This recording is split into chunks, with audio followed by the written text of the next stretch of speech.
여러분 안녕하십니까, 진성호입니다.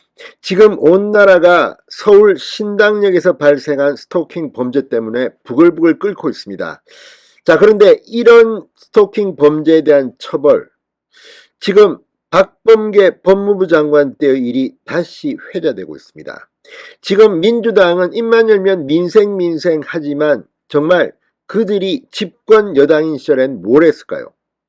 자, 이 박범계 장관 시절에 있었던 일입니다. 신당역 사건, 어쩌면 막을 수 있었을지도 모릅니다.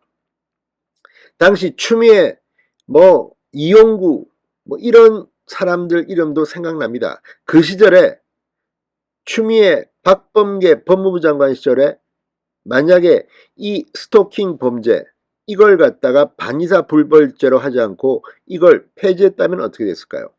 자, 한동훈 법무부 장관, 이 신당역 사건과 관련해서 어제 저녁 혼자서 신당역을 찾았습니다. 그리고 국민들을 못 지켜준 국가에 대해서 사과 발언도 했습니다.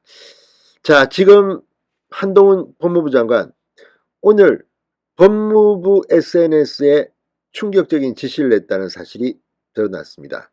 이제 이 문제는 원점에서 새로 바꿔야 합니다. 윤석열 대통령도 출근길에 이 신당역 스토킹 범죄에 대해서 언급했을 만큼 지금 이런 문제는 이제 정부 그리고 국회가 나서야 합니다. 자, 그러면 왜 한동훈 장관이 분노했을까요?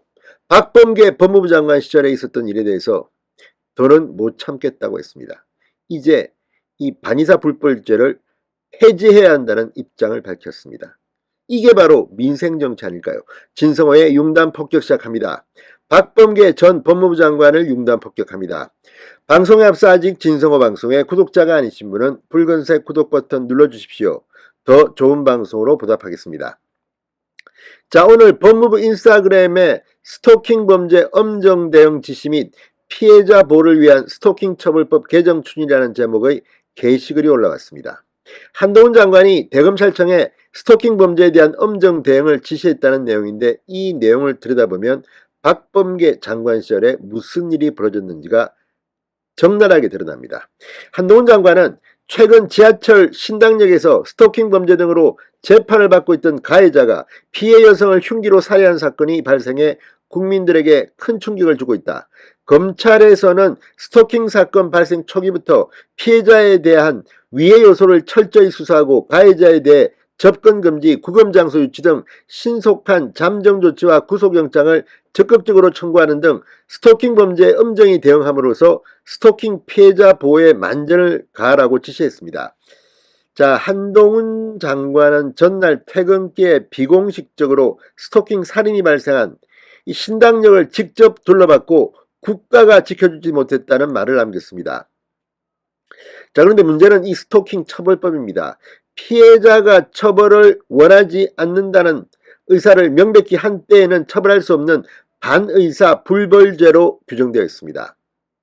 법무부는 과거 2021년 법무부는 반의사 불벌죄 폐지 법률안에 대해 사실상 반대하는 입장을 표명한 바 있으나 앞으로는 정부 입법을 통해 적극적으로 추진할 예정이라고 말했습니다. 반의사 불벌죄를 폐지하겠다는 겁니다. 자, 2021년 법무부에서 무슨 일이 있었을까요? 자, 스토킹 처벌법 정부 제정안은 2020년 12월 30일 국회에 제출됐습니다. 반의사 불벌죄 조항은 18조 3항입니다. 이를 놓고 실효성이 떨어진다는 비판이 나왔습니다. 가해자가 피해자를 회유하거나 가족 친지의 걱정 때문에 신고하지 못하는 상황을 고려하지 않은 조항이라는 말이 나왔습니다. 진작 이걸 반의사 불벌죄 조항을 폐지했으면 이번 신당역 살인사건은 일어나지 않았을지도 모릅니다. 자, 지난해 3월입니다. 국회 법사위원회 소위원회 회의에서 관련 조항에 대한 논의가 이루어졌습니다. 박범계 민주당 의원이 법무부 장관으로 재직할 때입니다. 당시 법무부 차관은 이용구, 택시 폭력으로 지금 재판을 받고 있는 이용구 차관 때입니다. 자, 이용구 차관은 국회 소위원회 회의에서 스토킹 처벌법은 본인의 피해자의 의사에 반하여 접근하는 행위를 방지하고 있기 때문에 결과적으로 사회 일반적으로 일상생활 속으로 일어나는 것에 대해 피해자의 의사에 기초해서도 처벌도 이루어져야 된다라는 일관성 때문에 반의사 불벌죄를 했다. 정말 무슨 소린지도 모르는 정말 뭐 행정용어 같은 말로 이걸 갖다가 지금 이렇게 반의사 불벌죄로 한 겁니다. 반의사 불벌죄를 아예 없애버리고 이 조항을 없애버리고 그냥 이 스토킹 처벌을 할 수 있다면 이번에 이런 사건이 나왔겠습니까? 자, 이 송민원 당시 경찰청 차장도 처벌 불원서를 써주면서 다시는 나한테 오지 말라고 해서 사적으로 해결할 필요성도 있기 때문에 본인 의사를 존중해주는 부분이 스토킹 범죄의 특성에 맞지 않는가라고 했습니다.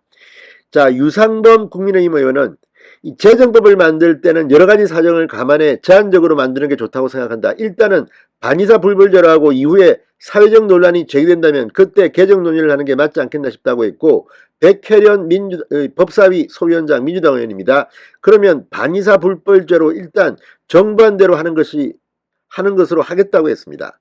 이후 반의사 불벌죄 조항이 포함된 상태로 국회 본회의를 통과했습니다. 지난해 4월 20일 공포됐습니다. 자, 여기에 대해서 한동훈 장관이 분노하는 겁니다. 자, 이 문제 한동훈 장관이 분명히 공식적으로 이야기했습니다. 현재 스토킹 처벌법은 반의사 불벌죄로 규정되어 있는데 반의사 불벌죄 폐지를 신속히 추진하겠습니다. 법무부는 피해자 보호를 위해서 스토킹 처벌법 개정을 추진하겠다고 공개적으로 이야기한 겁니다. 자, 이번에도 민주당이 반대할까요? 국민의힘은 어떤가요? 자, 지금 이 여의도가 문제입니다. 도대체가 민생, 현실도 잘 모르면서 이런 식으로 행정을 위한 행정을 했다는 비판을 받고 있습니다. 어쨌든 박범계 장관 때 일어났던 일입니다. 본인은 또 변명을 하겠죠. 빠져나가려고 하겠죠.